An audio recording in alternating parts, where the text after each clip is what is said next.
This is Long Shots, VSiN's premier golf betting podcast. Here's Matt Brown, Wes Reynolds, and Kelly Bidlin. Hey, it is Long Shots Golf Betting Podcast here on the VSiN Podcast Network. Matt Brown, Wes Reynolds, Kelly Bidlin coming to you for the Texas Children's Houston Open at Memorial Park Golf Course there in Houston. Real quick, Kelly and I were out on the town this past weekend. Good to run into several people who listen to the show. So if we saw you, appreciate it. Thanks for the handshake and everything like that. It was cool to see people in town for March Madness, and also guys that we know, Kelly, are out there listening to the podcast and betting some golf. Yeah, absolutely. It was awesome. I said it on a numbers game already this week, but man, I would say since last Wednesday, I have run into more listeners, fans, viewers of VSiN, the numbers game, and specifically long shots. I don't know how many people brought up long shots, and that was extremely humbling and nice to hear. So thank you for everybody who comes up and says hi. My favorite of the week was the guy who asked Matt Brown to take a picture of him and his wife going to the hockey game, and then afterwards said, "Wait, you're on VSiN, right?" No, he said it's the VSiN guy. Is what he said. He said it's the VSiN guy. But after asking you to take a picture, which Matt Brown did, and then he apologized and goes, "I'm sorry, I'm not very good with names." I'm like, I don't care if you know my name. It's fine. I'm not worried about it. That was a good one. I take zero offense to this whatsoever. It was great, but that was a good one, Wes. You should have seen that one. It was, yeah. Hey, can you take this picture? Hey, it's the VSiN guy. And Matt, as a gentleman he is, gladly took the picture. Hey, took the picture. I am a horrible picture taker. I apologize in advance for whatever ended up on your camera, good sir, because that is not if someone asks me that, I'm that guy that just takes I don't ask you which way you want the phone. I take 90 both ways and just let you decide later. You can scroll through them. All right, that's good. That's good. Yeah, it's like this is choose your own adventure, right? However you want to go about it. All right, guys, we got some outrights for you. We got some place market bets for you as well as we head over to Houston. But first and foremost, let's wrap up the Florida swing here with winning tournament. Thank God. Holy mackerel. Good stuff over here. We said we were playing heavily placement markets this week, and thank God that was the case because I had a whole bunch of lurkers, and obviously none of them got it done. That said, Bridgman outright third, Cawley T4, Ryder T16, Rasmus Niergaard Peterson T22. Get all of those home. Joel Damon got cut, so that did not get home. And then Michael Kim T28, so did not make that top 20 that we had him. So that said, overall, winning tournament here where, Wes, the two class players in the field end up finishing first and second in Victor Hovland and Justin Thomas. Now, Justin Thomas seems to have been trending in the right direction. Victor Hovland the opposite direction, but he puts it all together and gets it done at the Valspar. Yeah, he did. He was ranked in the 160s in putting strokes gained for the season, and then second. So that can happen. That can happen. I did not expect that it was going to happen. He was actually second behind my guy, my only pursuer, Jacob Bridgman, who once he made, and I texted you guys, I think he made a 3-putt. He had not had a 3-putt all week, right? Then they tried to run the graphics jinx on Saturday, and he kept beating it back, because they kept saying no 3-putts all week. Then I think he had a 3-putt on 3 or 4. I was like, okay, we're done here. Now he's 5 back, and they made a little rally, actually, on the back 9 to finish third at 9 under par. But, yeah, JT, he kept his positive energy going, but he kind of probably felt he gave that away. He bogeys 2 of the last 3 in the snake pit on Sunday, and Victor Hovland gets it done. Very sharp with his irons, too, was Victor Hovland. Not so much around the green, but putted excellent. And Victor, we mentioned last week about this price. It's oh, my God, he's too good of a player to be this price. But if you looked how poorly he played, he had missed 3 straight cuts and it missed him badly. Yeah. Not really missed him on the number at all, where it's hey, he's kind of close. You could find a silver lining, because even he didn't think. I think on Instagram he's this is a funny game. He was even baffled that he won this event, but he did. Yeah, guys, breaking news here that has absolutely nothing to do with golf whatsoever. Russell Wilson to the Giants. So Russell Wilson and Jameis Winston. Russell Wilson and Jameis Winston going to be battling it out there for the starting gig in New York. Bro, he's stealing snaps from Jameis? That's so not fun anymore. Come on. I know. Seriously, I was looking forward to the Jameis just throwing 50-yard bombs to Malik Neighbors, and now it's like Russ is going to muck everything up in there. Although the money says competition. He can still throw the deep ball, at least. It's just the other throws that he misses. It's just $10.5 million guaranteed, $21 million deal, $10.5 million guaranteed for 1 year. Yeah. But Jameis, they gave a little chunk of money too, so it's a bit of a competition still. I guess. I hope Jameis wins the job. I'm a big Jameis. I'm a big Jameis fan now. Like I hope. Although I still think it doesn't stop me from thinking more about a sneaky Malik Neighbors Offensive Player of the Year ticket. Just if both these guys are just going to be bombing it downfield to him. Yeah, I don't know if they're. Sorry, you giving didn't it to come here for football, did you? Yeah, no, I don't think they'll give it to a guy on a. I don't think they'll give it to a guy on a 4-13 team though. So I don't think that's going to work out. Three out thousand too well. receiving yards. Okay. So as we said, we're heading out of Florida. We are heading over to Texas. It is a course that you can go play over there in Houston if you want to. So head to their Houston Muni website, and you can get you some tee times over there. Second longest course on Tour West, a full 144-person field. 65 and tie is going to make the cut. But outside of the length that we've got here, what are we looking at here over in Houston? Yeah, and in terms of the course, and you mentioned it, Matt, a city course, got a big renovation a few years ago. Remember, this is a pretty new course, actually. 2020 was the first time they had this here. It was at Golf Club of Houston. It was at the TPC Woodlands for many years. So this event got moved to the fall. Jim Crane, the owner of the Astros Foundation, by the way, operates this tournament. They got it back, and they got some sponsorship, Texas Children's Hospital, and now they've moved it back to the spring. It used to be right before the Masters, back in the day when it was at the Woodlands. Now it's 2 weeks before San Antonio at the Valero will be the final event before Augusta next weekend. But they moved it back to the spring. And that has mattered because the course has played maybe a tad bit easier just because they reduced the rough. They used to have 2.5-inch Bermuda rough. Now it's about 1.25. It's half that ryegrass overseed. Bermuda grass course, but overseed with POA on the greens, 7,000 square foot greens. So the agronomy changed from the fall. Like you mentioned, Matt, par 70, 74, 35. Aside from Torrey Pines, this is the longest non-major course on the PGA Tour. Not a lot of bunkers, fewest on the PGA Tour. I think there's only 21 traps on this course, and water's only in play on 4 holes because, like you said, it's a public course, so you want to make it playable for the average Joe. I think the greens fee for a weekend round as of when I first wrote this a couple of years ago was like just under $40. So you can actually go play this. Was renovated in 2019 by Tom Doak, who's a Pete Dye disciple with an assist from Brooks Koepka on this. So scoreable course. It does have its challenges. I think 12 under was the winning score last year and 16 under the year before. So I don't think you're going to see in the 20-ish under, but you're probably going to see low to mid-teens here. Kelly, as you were taking a look at this, anything stand out to you at all about the course? Yeah, I love the change that we have. You and I were talking a little bit before we started recording, but I like this time of year handicapping the different courses because you get out of California and then all the Florida courses kind of play very differently of how we're kind of statistically modeling them.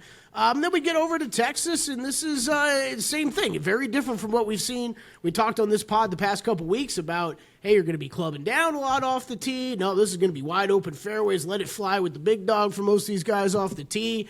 The rough just being chopped down from where we saw it back in the fall, not nearly as penal. You don't have much water. So very different setup. I think one of the big things, because if I listened to this podcast every week, I'd probably have tweeted something mean to me at some point already, but like, hey guys, this is actually a course where like approach is not the craziest, most important thing that we're going to talk about. Yeah. So more of a well-rounded game. Every club in the bag going to be tested, but around the green matters a whole lot here. And then, off the tee, driving distance, I factored in a fair amount. So looking forward to diving into this one. This is the most Augusta-like. They tried to make this somewhat like Augusta. So this is going to be more, I think, an indicative test than certainly TPC San Antonio next week, where the Valero is going to be. So There's a reason why you've got the top 2 players in the world here. One, of course, being a native Texan who would certainly like to win in his home state, and then, of course, the hottest player in the game as well. So 1-2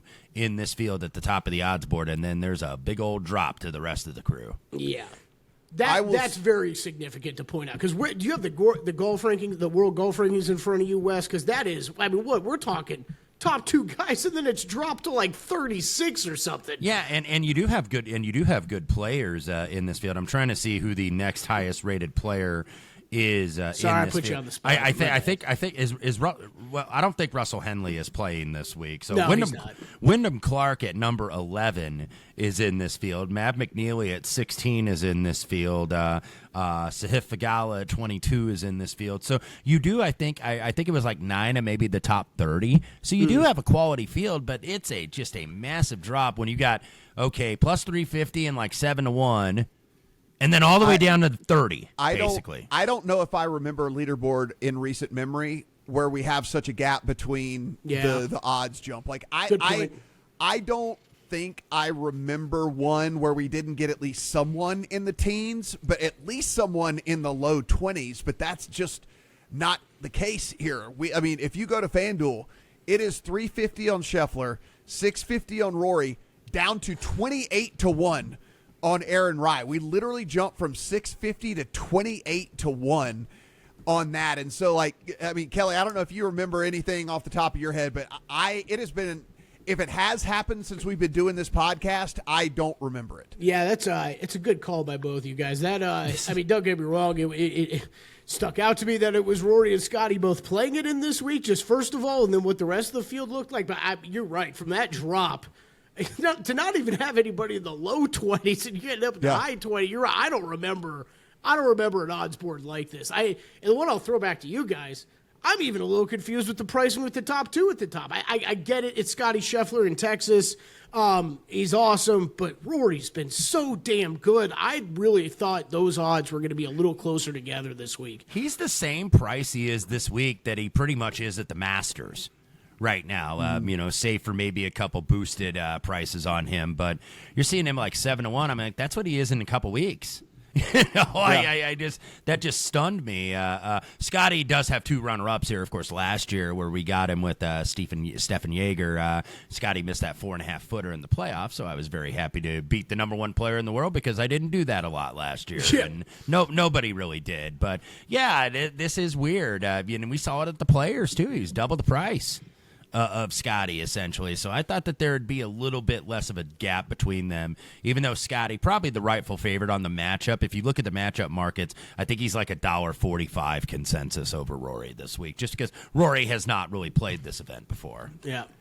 It's a weird thing because it's not like Scotty's been playing poorly by any stretch of the imagination. It's just, I guess he won so much last year that we look at the 5 starts and he's T9, T25, T3, T11, and T20, and it almost feels like it's not good when really, his lowest finish is 25th so far this year. He's got 2 top 10s, a T11 right outside of a top 10. So,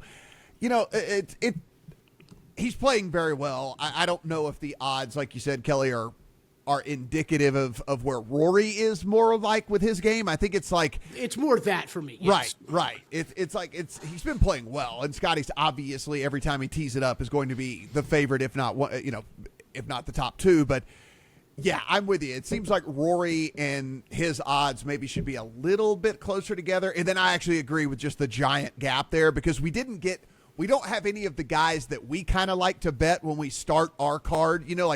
We're not really the single digit bet guys, but we'll start the card with a 15-1, a 16-1, a 17-1.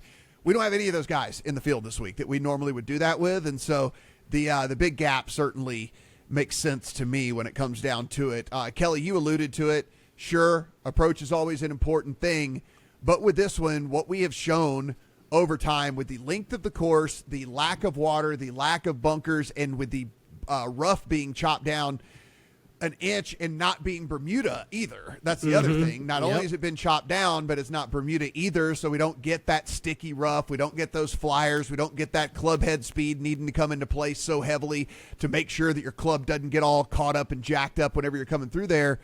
is that you can kind of grip it and rip it almost with impunity. Like, you can't go way, way wayward here, but, most of these guys don't do that too often anyway. So, yeah, driving distance, very, very heavily factored in for me this week. Yeah, big one for me too. It's off the tee, driving distance. There's some approach, and I think some specific proximity buckets you want to look at. It really 150 over that, 200 plus. You want to look at all those a little, at least factor those in. But then a lot around the green, scrambling for me, bogey avoidance, 3-putt avoidance. We got some tricky greens this week to putt on. A lot of that factored in this week, more so than what I normally do. I did still plug in good drives. I feel like that's one of our more favorite stats on this podcast. But we always talk about how it lends into approach as well. I'm not too scared of this rough, but anytime if I know you're going to be able to play it clean out of the rough, that helps a little bit better. So that was a little bit of putting for me this week too. Just overall general putting. I didn't really plug in the POA specifically. Just wanted to get a feel for kind of general putting, because I'm really looking for someone. For me this week, guys, it was a lot about try to check all the boxes. You don't maybe need to be great at anything per se, but I need you to be pretty good at everything I'm looking at this week. Yeah, Wes, when I look at mine, 10% off the tee, 15% driving distance, so we're at 25%, 10% good drive, so we're at 35%, 5% carry distance, so now we're at 40%. And then if you want to kind of lump in par 5 scoring with off the tee, because we know longer guys tend to be much better at par 5. Like, I'm looking at basically half of my model coming with off the tee stuff this week for me, which is very, very rare, but that's how heavily I emphasize that here on this course. Yeah, I wasn't too far behind in terms of that split. I think using distance is good here. If you look at the 4 winners here at Memorial Park, Jaeger was 12th, I believe, in driving distance here. Tony Finau was 21st. Kokrak was 12th. Carlos Ortiz was 16th. Strokes gained off the tee, maybe you could look at. I didn't use that much, though, this week. I used distance, and I also used a little bit of good drives gain, and that wasn't because of the accuracy necessarily, because good drives, I think you can get a little accuracy bias in there. That was guys that could hit greens, because one of the things about these greens is you got runoff areas and you've got false fronts, so they're kind of difficult to hold at times. So good drives measure players that can still hit the greens even when they don't miss the fairways. But this is a little bit more grip it and rip it, I think, around here. If you saw some of the guys in contention last year, like your boy Toasty. Remember, Toasty was in contention here last year. Had a shot at the win, was right there. So you had a lot of guys here last year that I think played very well in terms of hitting the ball off the tee. Finau, of course, was in contention. He's kind of a horse for the course. So I used that. I did incorporate some approach here, especially from 200 or more, because that's going to be about a third of the shots, because these are long holes. And if you look at the scorecard, I always include the scorecard in my piece up at VSiN.com. The par 5s are relatively long. A couple of them are over 600 yards here, one at 587. You've got some longish par 4s here. I know 2 of them over 500 yards, at least on the back nine. And the opening hole is 522, and it's a par 4. So you're going to have a lot of 200-yard approach shots. So you're going to have a lot of long irons. So I use that in terms of anything else scoring. Use a little bit of bogey avoidance here, because you may get some rain on Thursday and Friday, which means, it might be a little softer early. But these are still a lot of sloped greens, a lot of undulations, going to run fast. So I think in the weekend, when the temperatures are going to be mid to high 80s, you're going to see that dry out, and you're still going to see the speed on these greens about 12.5 on the stem. So not quite Augusta fast, even though they try to make it a facsimile of it. So I did use that, a little bogey avoidance and 3-putt avoidance. I think you got to incorporate putting here. If you look at the last 4 winners, Jaeger was 3rd, gained about 6.5 strokes. Finau was 2nd in putting in 2022, almost 8 strokes. Jason Kokrak over 8.5 strokes when he won, and that was good enough for only 3rd in the field. Carlos Ortiz was 5th in the field, gained a little over 6. So this can turn into a putting contest. And by the way, these are POA overseed, Bermuda pure greens. So you get a little bit of Bermuda creeping through. So If you want to go specific on the surface, you can. I did just general putting. I think that was probably the best way to go here. Strokes gained around the green, scrambling. You'll see some crossover between that. Around the green is going to be important. You're going to gain about a quarter of the strokes around the greens here. And then this is still not an easy course, even though it played easier than it did in the fall when there was a fall event a couple years ago. 12th most difficult out of 51 courses, so still in the top 25 percentile of being difficult. So I used a little bit of that just as a general rule here, but not much variance, I think. I'll be interested to see if we're a little bit all over the place, though, with our selections. Yeah, going to be super, super interesting with all of this, so we might as well go ahead and start to look at that. Kelly Bidland, I guess if he did pop up if you're watching us over on the YouTube, which, by the way, appreciate that. Go ahead and hit that subscribe button while Sorry, you're here. I was slacking. Yeah, no, we said Scheffler, Rory up top, giant drop to Aaron Rye, Wyndham Clark, J.J. Spawn, Tony Finau. Even bigger drop there, getting into the 35 range with Minwoo Lee, Michael Kim, Jason Day, Davis Thompson, Sung J M, then 40 and longer on Pendrith, Bridgman, Yeager, Siwoo, Maverick McNeely, things like that. So, we're all going to have numbers next to the guys if any of the outrights we played this week, because I doubt we played Scheffler or Rory. So outside of that, there's going to be some numbers attached to those people. I got close on Rory, fellas. I'm just going to say it. I got close. That guy looks like the best golfer in the world right now. You're hanging. I saw an 8-1 boost at Caesars. There were plus 750s out there. I got real dang close. So I'm going to have him and Scotty. I know we say this a lot, but definitely Rory's going to be circled for live betting opportunities for me this week on the outright market. Well, go ahead and let us know. What did your model spit out, and what did you end up throwing in the account? Yeah, that's start with 3 outrights for me. 3 outrights. I forgot I did add one here sort of late. Okay, I went with it's a funny outright card, man. I definitely played more of the placement markets this week. Definitely dialed back just a little bit in general this week.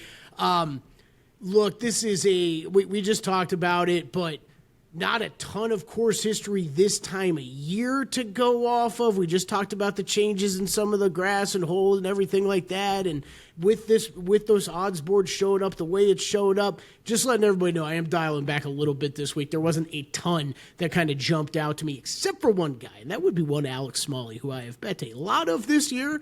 But man, I cannot square his number with the rest of this field. We talk about this massive gap from the guys at the top. And, let me preface this. First of all, if you followed along with me last week, betting Alex Smalley in a matchup over Victor Hovland, 1, I apologize. 2, maybe you just you see who he's matched up with this week, and you put an outright bet in on that guy, because maybe it will get home again this week. Love it when that happens. So 60-1 on Smalley. Now, I had a last 20-round model. He was the 3rd highest rated golfer in it, behind Rory and Scotty Scheffler. And this is, look, the approach play's been up and down these past few tournaments, but outside of that, man, he's been pretty damn consistent everywhere else. He's gaining off the tee, 14th in strokes gained off the tee last, 26th around the greens. That's very important here. Top 20 in scrambling and bogey avoidance. Third in weighted strokes gained putting looked at. He's good with the long irons, so that's important here. Finished 4th here in 2022. He checked a lot of the boxes for me. So this was a whole. What do we do? What do we ladder down in golf? You ladder up in other things. Outright play on him, and then a top 20 play and a top 40 play on Alex Smalley, all for me. So going in pretty big on Smalley this week. The other 2 outrights I played, guys, a little bit more gut feels for me. They haven't, all the parts of their game should fit here. This course should make a lot of sense for them. We just haven't seen everything kind of click at all any one week this week, and that would be Minwoo Lee and Jake Knapp.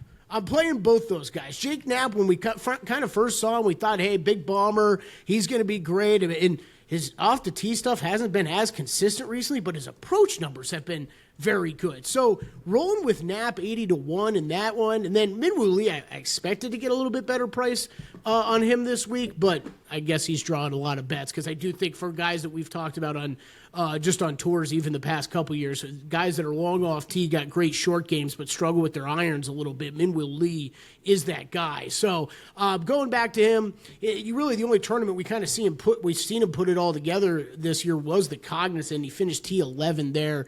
But I'll take a stab on an outright and then just scaling down with top fives on all these guys that I'm betting outrights on. I'm doing it with all of them these days, Matt. You're right. It's definitely an annoying thing when you lose out on monetizing any of those guys that get close. So that is my outrights, top fives, and then top 20s. I already mentioned Alex Smalley. Going back to Michael Kim. Look, I didn't get home last week. It was close, though. He still had like one bad round in the last 7 weeks, and he is gaining everywhere across the board when we look at his stats. So Michael Kim plus 175 on a top 20, and then Davis Thompson, who I battle with. I feel like I bet him always at the wrong times, and his odds feel a little short here compared to what some of these other guys are at, but really did check a lot of the boxes for me. Again, the approach game not quite as great as you'd like to see on other courses, but I think it's going to be okay here. You're talking top 15 off the tee and around the green, and he finished T21 in this event last year at this time of year. So played a top 20 on him at plus 160. Mentioned the Smalley bets, and then just one tournament matchup for me so far. I didn't have the guts to play Kevin Yu anywhere else, but I did play him in a tournament matchup over Harry Hall. And that is my entire card, fellas. All right. I think there's some discussion to be had here about Minwoo Lee. I know, Wes, you are on him as well. I played a top 20, but I couldn't get there from an outright perspective, and I'm curious as to y'all, how y'all kind of levy him not being able to put a whole tournament together, because that's where basically I keep getting with this guy, and like the number is so short now because of the field that we're in, like down to 35-1. I wrestled with it and ultimately decided on a top 20 because I don't know what his win equity is. And that is what, like, Kelly, you mentioned it, where it's like, he's right there, but he's right there without actually really contending. I mean, like, if you see all of these finishes for Minwoo, it's not even any top 10s, right? And so, like, that's where it was tough for me. So I kind of want to have a talk through, because I imagine he is going to be super incredibly popular this week if people are, like, factoring in driving distance and stuff. Well, I mean, Wes, I know you're on him too, so I'll let you answer as well. But I think you're talking, okay, Cognizant Classic, good finish, weaker field there, right? But I think I can make the argument that still it's a stronger field overall. Players API, maybe questionable when we get to Genesis and Waste Management, but not that far off of what we're dealing with right now. Probably still stronger fields overall. So maybe I'll give him a little excuse there, but it's all the scattered red and green, right? It's a guy who's known for being great off the tee. Okay, that's where he struggled with the past couple weeks. The approach been up and down. I get it. I'm looking. It's the same thing with Jake Knapp too, right? If I bring him up, and I'm talking about betting both these guys now, the pushback on that one could be there's an extreme price difference, Kelly. I understand why you might take a dart on Jake Knapp and Minwoo Lee's way shorter. Look, I chose, because of the lack of consistency, and yes, the results would show that, Matt, I agree, but with the lack of consistency across the board on the stats, I'd rather play for the high, go high with him, go big with it with the outright top 5 play instead of leaning on a top 20. But completely get it. You look at the results. He's been top 20 machine here so far in 2025. Yeah, 4 in his last 6 starts for Minwoo Lee in the top 20. I'm relying on the short game this week with him because he's top 15 in the field for all the short game stats, for putting, for stroke gain around the green, for scrambling. We know he's a big hitter off the tee. He was up there in distance just behind Rory last year in 2024. He sprays it all over the place. There's no question about that. But I don't think that that's going to matter as much. We saw the big hitters like the Toasties of the world. They spray it all over the place too, and we're able to recover. And I think he'll be able to recover here, even though not a lot of experience necessarily in this event. But the price did get cut. I got 35-1. There were some 40s or mid 40s on the openers. Weren't able to get that on Monday, but Minwoo did make my card. One thing I did want to chime in on for what Kelly mentioned with his selections. Michael Kim, I believe, right now he is number 52 in the world. You have to be in the top 50 by the end of this event to qualify for the Masters and get that Masters invitation. So I believe I want to give him credit. I think he computed it. I think it was Pat Mayo that might have did that. I think it was T for 22. or would get him in to the Masters field, and that's all that would give him enough world ranking points to be able to do that. I believe that's right. But top 20 Michael Kim absolutely makes a lot of sense. Ben Griffin, another one that's 53rd, trying to get into those Masters. So look outside that top 50. A few of those guys are here for very good reason. All right, Wes, as we said, we just talked some Minwoo here. Who else ended up on your card? Yeah, Minwoo at 35-1. Also, Davis Thompson 35-1. Who? Oh, there we go. Oh, there we go. On Davis Thompson. There we go. One hit. Yeah, go ahead, Davis Matt. Thompson. Well, it doesn't count. I didn't play an outright on him. Oh, you didn't? No, so then it's Minwoo's the same thing. You did the top 20. I did the top 20 on Davis Thompson. Okay, well, they're kind of pot-ish plays. Yeah. Pot-ish. So we just go the dun-dun and then quit on the stop sound. it there. Yeah, Only half, yeah. So if one of those guys wins, either me or Matt's going to be really pissed. Cool, got it. Yeah, that's what we got. Yeah, there we go. So you're like me, and you just play them both, and then I lose both. So because I'll be a volume shooter here. Davis Thompson, we were on him last year at the John Deere when he was 25-1, got his first win on the PGA Tour.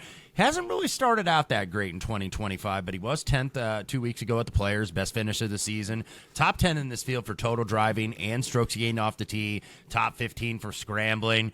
Just seems to kind of fit that guy that can hit it a long way. Maybe not the bomber that some guys are, but on the distance he's up there, and is not going to get in a lot of trouble. Yeah, not going to get in a lot of trouble, and can be a birdie maker and go on runs. So Davis Thompson 35-1. Another guy, these next two, by the way, in the mid-range, in the 50-ish range, between 50 and 60, are very speculative on my part because there's a lot of evidence to go against these guys. Taylor Pendrith at 50-1, who's been dreadful with the putter and around the greens, but he did gain 6 strokes at the Players with the putter. So something to build upon. The ball striking's been tremendous. 3rd for off the tee, 7th for total driving. So Taylor Pendrith, and then another guy who likes to hit it all over the place, considering he's got 1 top 20 and 9 starts this season. I played him last year. I think like half the price he was on my card that did have Jaeger. But Sahith Theegala, 55-1. He's spraying it all over the place off the tee, but I don't think he's going to get hurt with this non-penal rough and the wide fairways. Top 10 actually in total birdies on the PGA Tour, so he is capable of getting a lot of circles on the card. And I don't think he's going to get a lot of those squares, a lot of those bogeys here, just because this is such a wide open course. He's really creative around the greens too, so I could see Sahith playing well. And Sahith's been getting hit in some of the matchup markets, so that kind of pushed me over the edge on him. Max Grazerman, who I believe you can get now at like in the 60s or about 70-1. I got him 78 actually this morning here at a shop in town. Top 10 finish here last year was the beginning of a good rookie campaign for the guy, and he ended up in the top 50 in the FedEx Cup. Almost beat Aaron Rye at the Wyndham. Fortunately for me, he did not. Better on the West Coast swing this year and was 11th at the Cognizant, was 22nd at the API. Ball striking sucks right now for this guy based on what he can do, but he can get away with it here. He's a pretty good putter. Think that could be a separator. And then the rest are triple digits. And I had a few that I liked here that I actually narrowed down. So some of the ones I didn't play, I'll probably play in like top 30s, top 40s. I put Nikolai back on the card again at 105-1. On the card last week, and he missed the cut. I think this is a good course for him, though. 6 on approach, 20th in putting in this week's field. So I gave Nikolai a whirl. And then a couple of the real bombs, and because they are bombers, 2 of the biggest hitters out there, I'm going back to my guy, Aldrich Potgieter, who didn't get home for me at the Mexico Open, lost in that playoff to Brian Campbell. Still stinging about that because he should have won, and Campbell was the shortest hitter on the tour, and yet beats the guy. Yeah, off the tree. Shortest hitter beats the biggest hitter after they play a par 5 over and over again. Go figure. Potgieter missed 3 straight cuts in Florida, but those were kind of like positional driving courses. This is not. So this is going to favor a big hitter like him. He is number 1 on the tour in driving distance, even ahead of Rory, and 9th for off the tee. Maybe DeChambeau is the only guy that hits it longer off the tee than this guy right now. And then another guy, Stephen Fisk at 175-1. Another bomber off the tee, top 20 for distance, top 20 for strokes gained off the tee. He is a tour rookie who won on the Corn Ferry last year. 6 on tour and greens and regulation. Best finish on the tour in his rookie campaign a couple weeks ago in Puerto Rico T4. A couple other guys in that 100-1 that I did consider that I'm going to mention that I'll have placements. I considered Jesper Svensson, who is another big hitter off the tee. Matty Schmid. These are all guys 125, 150. I think a couple of these European players. Victor Perez might be another one. Not really a bomber, but a guy I think that could play well here. He's around 125. So I considered a few of these. I think those will be some top 30s and 40s for me. Hayden Springer, by the way, another one who I think is as high as 200-1. Hayden Springer modeled very well for me. I was just going to say it. I don't know if that I ever went to go and check his odds, Matt. Well, the thing is I've been down that road twice already this year, and I just don't know if I want to. I don't know if I want to go that route again. Yeah, but he did model very well for me. Yeah, guess what, audience? Keith Mitchell modeled very well for me again this week, too, but I'm not going down that road. Yeah, I mean, he's probably a placement market guy or a head-to-head guy or something like that, but I can't go there, again with it all. So mentioned that I had Davis Thompson outright. 3 other outrights for me with a couple of guys that I'm in consideration for.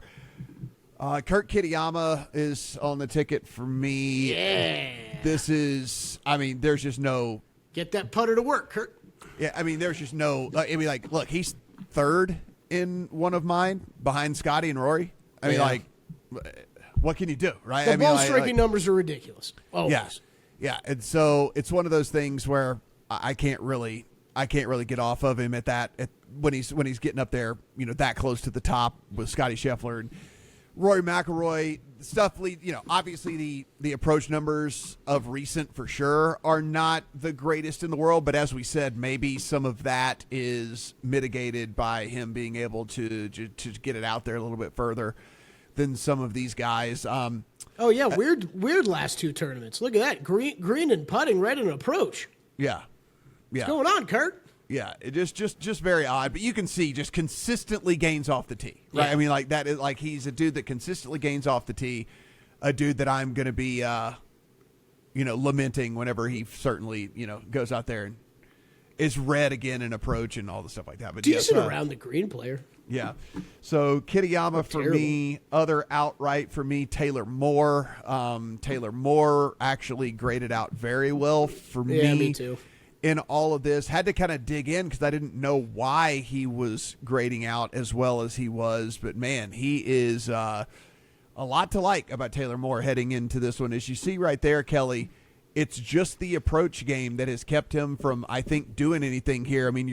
You're liking the around the green stuff, you're liking the off the tee stuff, you're liking putting. tee to green. Yeah, putting. You're liking most of the stuff except for the approach numbers, and maybe this mitigates at least a little bit of that with the distance that he does have. 20th in this field over the last 50 rounds in driving distance, putting it out there about 310 on average for him. So Taylor Moore makes the card for also, me. When you look at some of his finishes, right, it's hey, T9, okay, longer course, right, Phoenix. Mm-hmm. Okay, T7, longer course, Amex. This is, I think that makes sense for what you're looking at with Taylor Moore. Then for me, I have a couple of Thorbjorn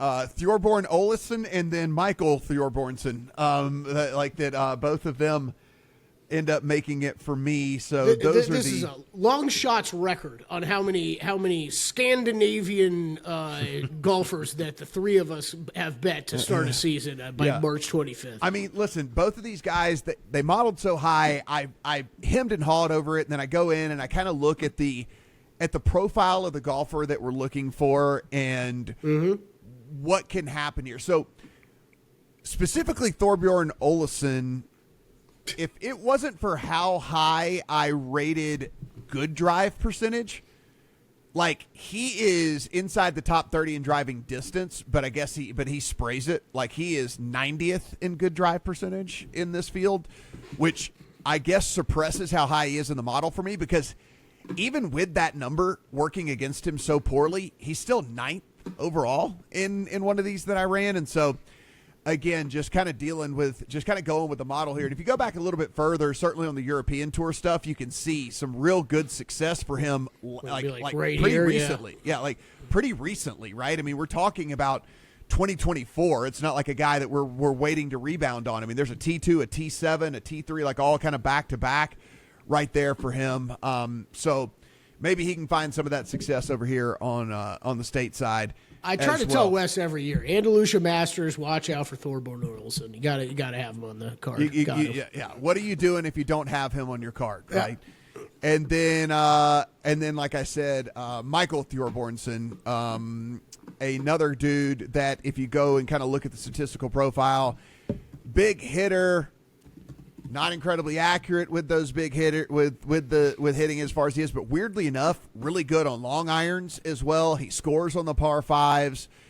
So maybe if we can avoid having to get too much done around the green with him, maybe there could be a breakthrough here. You can kind of see. I mean, it's a guy that the number is indicative of where he's at, right? I mean, you're getting a huge number on him, so it's not a deal. But like, you can see if you get a peak game out of him, Kelly. Like you see the T8 at the RSM, which is like one of the ones that I looked at that was pretty interesting to me because you got green across the board except for off the tee, mainly because he sprays it, right? But if we're not worried about the spraying here as much, and we're okay with the distance, then that's why I kind of went to him. Dude finished T2 at the John Deere last year? Man, do I not remember that at all.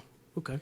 Yeah, so, again, and American. Sorry, Michael. I sold you short, buddy. Yeah. Well, from Wellesley, Massachusetts. Wellesley? God bless every city in Massachusetts. Thor was a really good player at Stanford. Was a very highly rated college player and amateur, so he's got the game, man. He's got the pedigree, and you're just kind of waiting for him to break through, and could be here.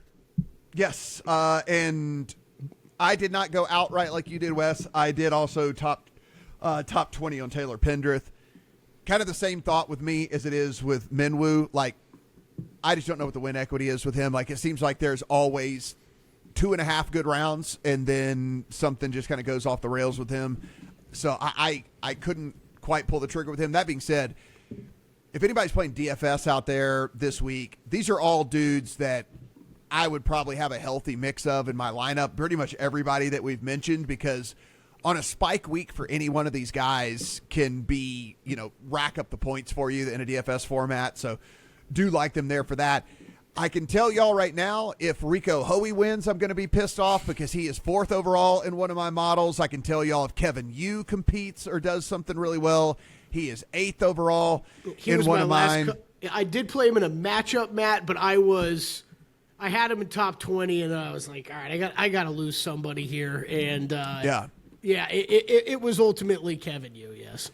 Lee Hodges rated out really well for me. I considered him too, but he's coming back from injury, by the way. I think this is his first start since Phoenix. Yeah. The only problem with you, real quick, not you, Kevin Yu. Love you, love both yous. Thank you. The one problem with him was this is, and again, a rarity for this podcast, especially to hear me say this, but I did actually focus on guys that can putt pretty well this week, and Kevin Yu's putting has just been a disaster. Everything else has been great, has been fantastic, but the putting was enough to talk me off of it. I got to admit, Kelly, I'm pretty surprised one Gary Woodland did not make your card this week. You know what? Didn't rate out as high this week for me as I honestly was a little surprised he didn't either. Oh, but I went heavy around the green, man. Like his round green stuff hasn't been all that great recently, has it? Let's see. No, I'll tell you it's actually terrible. Yeah, it's actually terrible. 117th in this field. Yeah, exactly. I'll tell you the Kelly regular that I was surprised, but he WD'd last week, so I kind of just crossed him off, was Charlie Hoffman. He rated out very highly. Texas guy. We've talked about him in these at these tournaments before in Texas. A guy I usually like to target in Texas. But yeah, WD last week, that was enough for me to say, okay, I'll keep moving on here. One I did want to mention, Kelly, you were mentioning a guy that's a great ball striker and not a good putter. How about I got a good putter that's ball striking's been a little bit off lately, but this is an interesting angle for like maybe a top 30 or a top 40 or perhaps a first-round leader, and I'm going to go to Taylor Montgomery from right here in Las Vegas, Nevada. Taylor, by the way, this from Rob Bolton. Rob Bolton does the fantasy stuff at PGAtour.com. And Taylor Montgomery, because he had an injury, is on a major medical extension. This is his last start on the extension. He needs 26 and a quarter FedEx Cup points to fulfill his terms and basically keep his full playing privileges. So he needs a solo 31st, essentially, to get that. He is the first group off on Thursday, round one, at 5:20 Pacific time. I think 7:20 there, or maybe it's 5:20 there. Who knows? But yeah, he's first group off. So. Maybe first-round leader. These stranger things have happened. Yeah. That's just one of those angles that can kind of get there. But first threesome off and first group out. Think he's going to be very motivated to go well. And the guy is an aces putter. If you ever look at the putting modeling, Taylor Montgomery is usually up there very, very high. So you don't have great form. He missed the cut last time. I believe his last event was the Puerto Rico Open. He was 25th before that, 45th in Mexico. So it's not great form, but probably if you want to be conservative, maybe a top 40 would be useful on this guy. What would you guys say, just as a piece of advice before we get out of here, on Rory and Scotty? Because so the only reason they're playing this tournament, it's a Masters tune-up for them, right? And so the scary thing for me is they're playing this just to try to hone in on something, and it's not necessarily to go out and win this tournament. Yeah. And so that's the thing I'm a little bit worried about. Like, right, especially with Scotty, like he hasn't been as crisp on some of the facets of his game as we've seen in the past, and it wouldn't surprise me if Scotty Scheffler's playing this tournament to go out there and be like, hey, my long irons have been ass, and so I'm just like, that's all I care about for this tournament, right? Like, or whatever, or something like that. Like, I don't know. It does make you wonder, right, when it's like they're playing this tournament and nobody else is, as to kind of what the motivation is, you know? Look, I think that you and I have talked a bunch about this in the past, leading up to majors, and on long shots, and then other shows as well.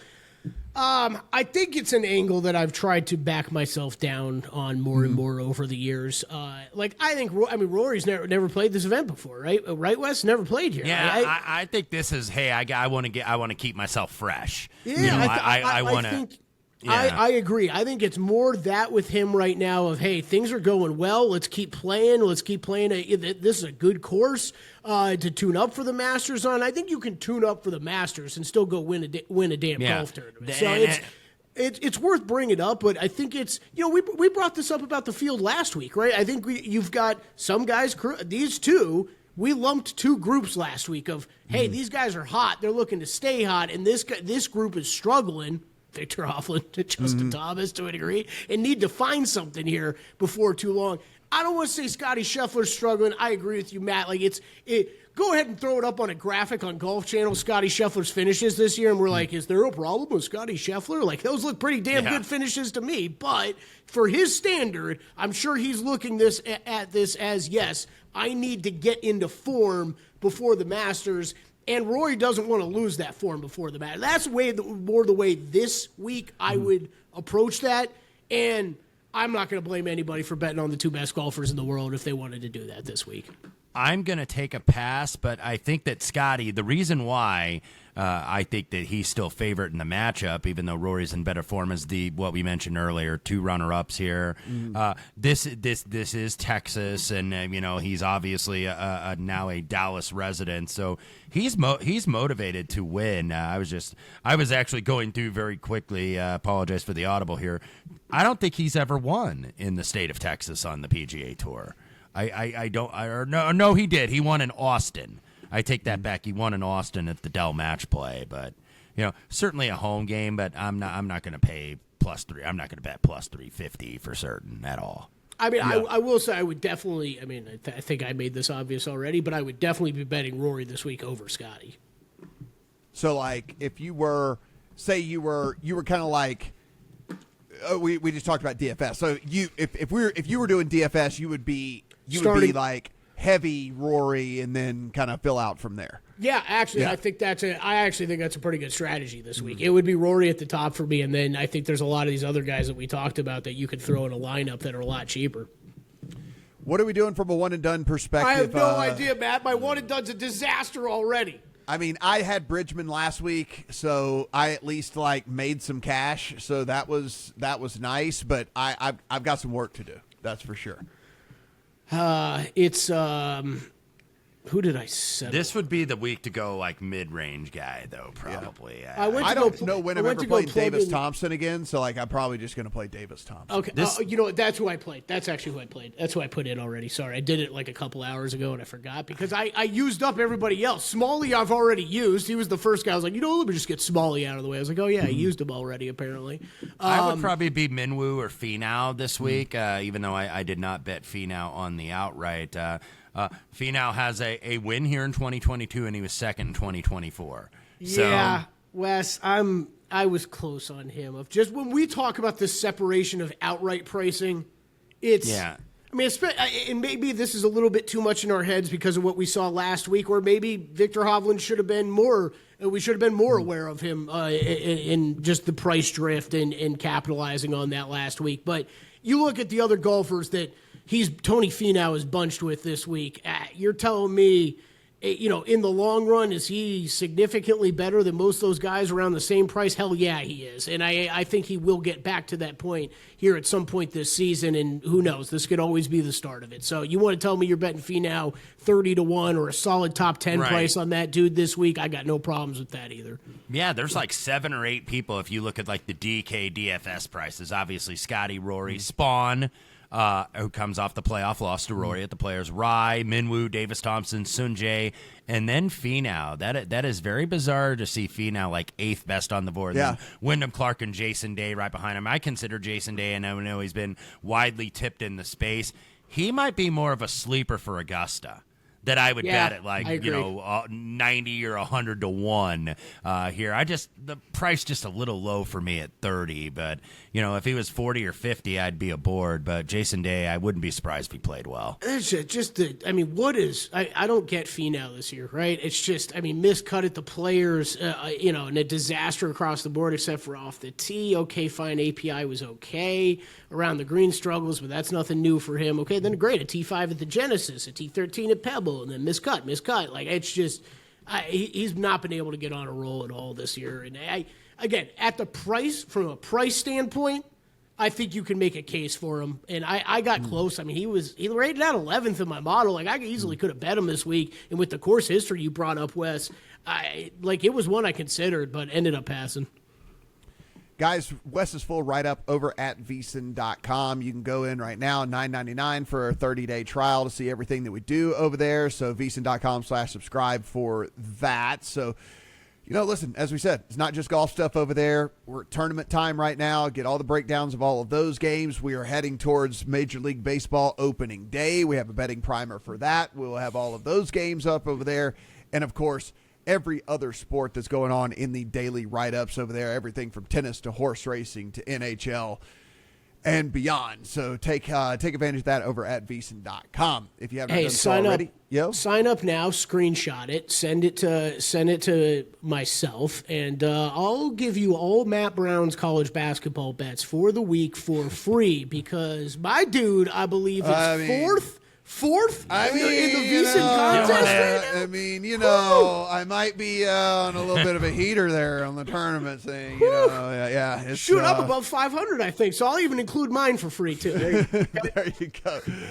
VSiN.com/subscribe. If you haven't done so already, guys, everything we do with this podcast, absolutely free. So if you're listening to us on the audio side, do appreciate the subscription. And even better, if you want to go in and rate and review, that certainly helps more people find this here podcast. We do appreciate that. And if you're on the YouTube side, hello, this is how we look. Appreciate that. Go ahead, hit that subscribe button, hit that like button. Let us know in the comment section. Who are you betting here this week over in Houston? For Wes, for Kelly, I am Matt. Good luck on all your bets.